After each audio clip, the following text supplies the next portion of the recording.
What's going on, people? Welcome back to my reaction. I got a smile on my face, and I don't know why, because yesterday's performance was absolutely awful, and I couldn't record this yesterday because I needed some time after that defeat and after what's been going on with all these COVID cases and whether the game was going to go ahead. I just needed some time to debrief and just look at it, just take a step back and look at the bigger picture. Yesterday's performance, Tottenham, 3 Palace 0. Yesterday's performance was just awful.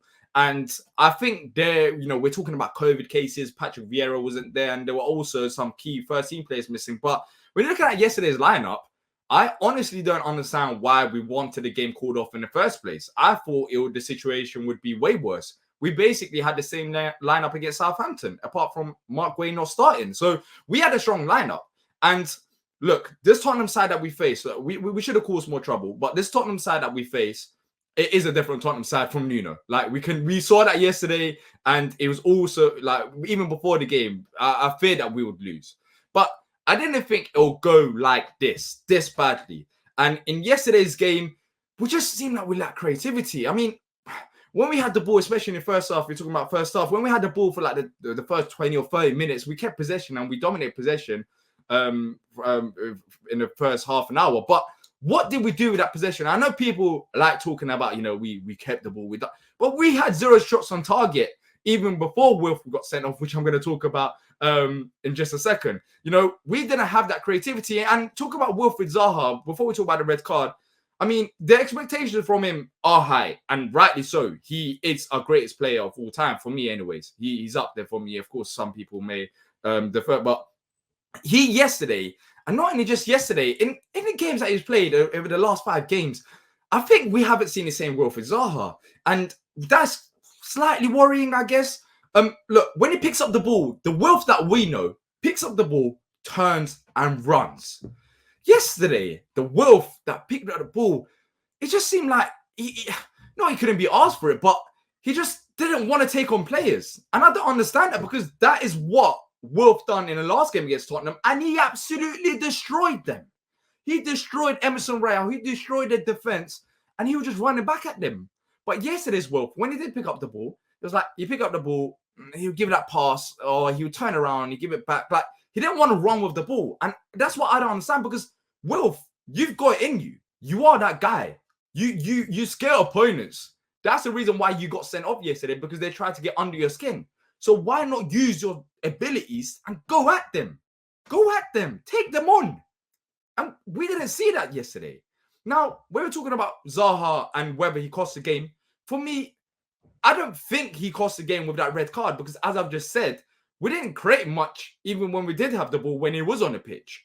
But that red card was stupid. It was. And Wilf admitted it after the game. I think the Athletic reported it, how Wilf, in the dressing room, he apologized to his teammates. He knew he was in the wrong. And, if you're breaking down that red card, the first yellow card that Wilf got wasn't a yellow card. Yeah, it wasn't a yellow card. When we're looking at all the decisions that went in the game, Jonathan Moss had an absolute shocker.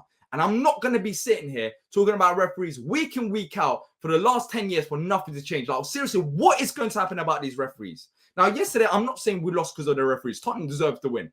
But the referee plays a huge part to games. And yesterday, we saw it. If Tottenham can foul you all game long and get away with no cards, and then with Palace, one simple foul early on in the game is a yellow card after Davinson Sanchez literally held on to Zaha before that incident and nothing happened, and Zaha was getting kicked.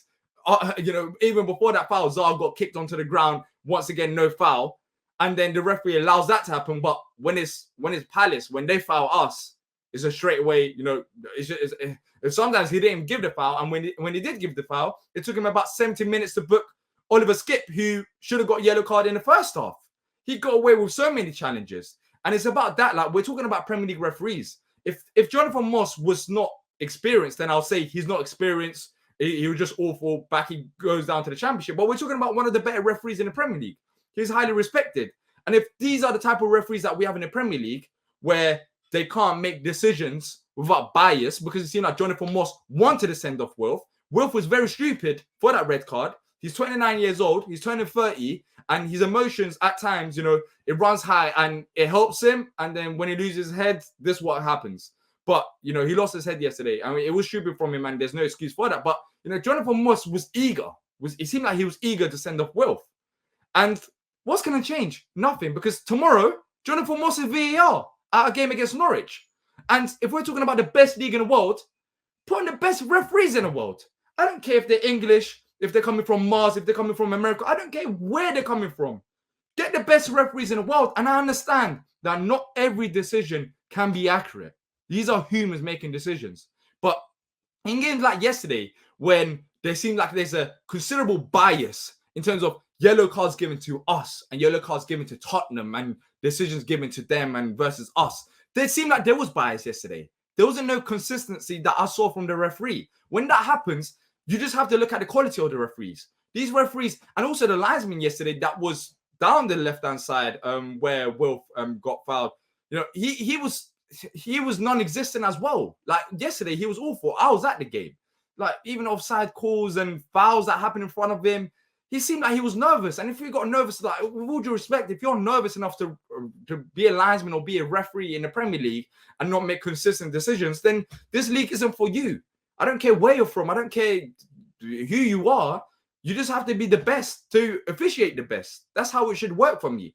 And we brought in that foreign referee from Australia, who seemed like he's doing a decent job here. But I think that should be the way going forward. But yesterday, it's not just all about, I talked about referee decisions, but it's not all about that yesterday as well. As I said, no creativity. Zaha shouldn't have got sent off. But the goals that we conceded, you know, Joachim Andersen, we all wanted him back into the starting lineup for the diagonal balls. But that goal against Lucas Moura was just, it was very annoying. It was very annoying. Considering that Lucas Moura is one of the smallest people on the pitch. And I understand, some of you are going to say, look, Lucas Moura is small, but he can jump. But Lucas Moura, no one can say this. Lucas Moura should never be able to jump above Joachim Andersen. And the reason why he done that is because Joachim Andersen didn't jump. We had a similar situation in the Burnley game. We've had so many situations where this isn't about him coming back from injury. This isn't about nothing like that. Let's put all those excuses aside, because this is just general. If you play football, if the ball's coming in the box, if you're a defender, you're going to have to jump for it. He didn't jump. And then the first goal, once again, I think the biggest problem was our formation, because when, you know, Emerson Royale or whoever it was, I think it was it was Lucas Moura setting up Harry Kane as well. Like, our width yesterday, in terms of tracking back, our wide plays, they couldn't track back. And we struggled with that. And Tottenham destroyed us. All the goals came from crosses, and we struggled with that because the fullbacks didn't have the support. You know, I can't sit here and blame the likes of Tyrick Mitchell, even though all the goals did come from his side technically, because he had one of the better games. If Ty didn't have the type of game that he had, then we would have probably conceded 4 or 5. He tried his best, but he didn't have that support. And, you know, when you have the likes of Joachim Andersen, just can't jump for the ball, James Tompkins, just too slow. Yesterday, we missed Mark Guay, and I'm not too sure why he didn't start, because Mark Guay, for me, is our best offender. He's our best offender. I know some people on Live Palace Ferguson have said that maybe Mark Guay should be dropped, but yesterday he just showed that why we need Mark Guay. If Mark Guay is playing, we look way more solid at the back. He's got the pace. He's got the defensive IQ to stop them chances. And honestly, he would have been a better option. But I guess nowadays it's so hard for me to judge why a player isn't starting, because he might have had COVID. He might have had an injury. God knows what is going on. God knows what is going on. So he might not be fit to start, and we just had to have players on the bench. So, you know, we missed Mark Guay. But as I mentioned, Tyrick Mitchell, talking about the positives, Mitchell had a good game. Nathan Ferguson, Fergie time, he is finally back.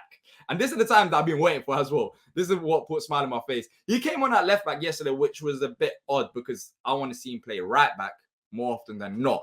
But, you know, it was good to see him come on the pitch. I thought he should have came on maybe a bit earlier, get a bit more minutes because the game was already done after that third goal, which once again, you leave Son open, which makes no sense to me. But, you know, the defensive efforts were atrocious. And the midfielders, at times, they didn't really have much to do because the ball kept going out wide. You know, we struggled with the width more than Tottenham creating chances from central areas. But all around, it was a messy performance. Of course, there was a couple positives from Ty and Nathan Ferguson. But, you know, in tomorrow's game against Norwich, we have to go out there and try to get the win. I mean, if the squad that was playing on Sunday is playing, that squad, apart from Zaha, of course, that squad is more than capable enough to go out there and get that win. And I think we need to stop at this point. We're approaching the new year now. We need to stop with the excuses. Norwich were awful against Arsenal, awful. And I know Arsenal are in form, but we can definitely beat them. Just like we should have definitely beat Southampton. Not definitely, but we should have beat Southampton if we didn't sleep for the first 20 to 45 minutes of the game after we scored a goal. Tomorrow's game is massive for me. But in this game against Tottenham, it seemed like we just didn't want it. Tottenham wanted it more. They had higher energy levels. Maybe it was the preparation, even though the players didn't say it was that fault. Maybe you might blame Zaha, but for me, it was just an all-round performance. As I said, there were so many problems defensively, going forward.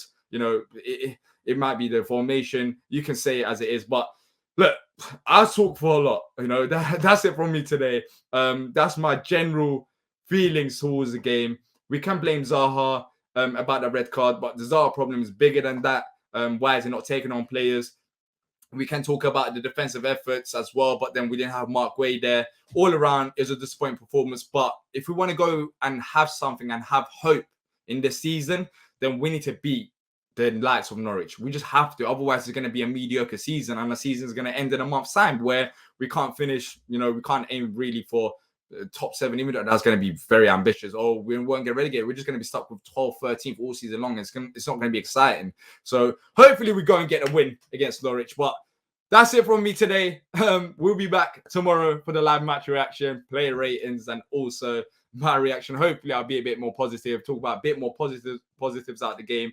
But hopefully you guys have enjoyed it. If you have, make sure to leave a like and subscribe so you don't miss out on future Palace content. And until next time, up the Palace.